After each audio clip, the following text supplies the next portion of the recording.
செய்தியை பார்த்து வருகிறோம். நெல்லை மாவட்ட கல்குவாரி சங்க தலைவர் வீட்டில் ரெய்ட் நடைபெற்று வருகிறது.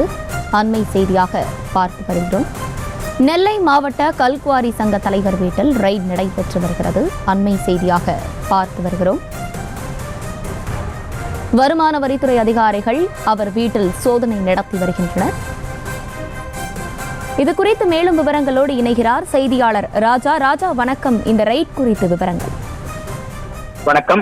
மக்களவைத் தேர்தல் ஒரே கட்டமாக வருகின்ற 19ஆம் தேதி நடக்க இருக்கிறது. இந்த நிலையில் நெல்லை மக்களவைத் தொகுதியில் காங்கிரஸ் வேட்பாளராக ராபர்ட் பூட்ஸும், அதிமுக வேட்பாளராக ஜான்சி ராணியும், பாஜக வேட்பாளராக நயினார் நாகேந்திரன் உட்பட 23 பேர் போட்டியிடுகின்றனர். தேர்தல் அறிவித்த கடந்த மாதம் 16ஆம் தேதி முதல் நெல்லை மாவட்டத்தில் பறக்கும் படையினர் தீவிர சோதனையில் ஈடுபட்டு வருகின்றனர். இதற்காக ஒரு சட்டசபை தொகுதிக்கு தலா 3 பறக்கும் படையினர் வீதம் 6 சட்டசபை தொகுதிகளுக்கும் தொகுதி முழுவதும் 18 பறக்கும் படையினரும் கண்காணித்து வருகின்றனர். தொடர்ந்து குழுவினர் தொகுதி முழுவதுமே தீவிர சோதனையானது நடைபெற்றுக் கொண்டிருக்கிறது. இந்நிலையில் மக்களவைத் தேர்தலுக்கு இன்னும் 2 நாட்களே உள்ள நிலையில் பறக்கும் படையினர் உஷார்படுத்தப்பட்டிருக்கிறது.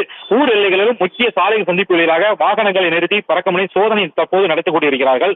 இந்நிலையில் பாலை பகுதியில் வாக்காளர்களுக்கு பணம் பட்டுவாடா செய்வதற்கு பணம் பதுக்கல் செய்யப்பட்டதாக எழுந்த புகாரின் அடிப்படையில் நெல்லை மாவட்ட கல்குவாரி சங்க தலைவர் ரிச்சார்ட் வீட்டிலும் வருமான வரித்துறையில் தற்போது சோதனையானது நடைபெற்றுக் கொண்டிருக்கிறது.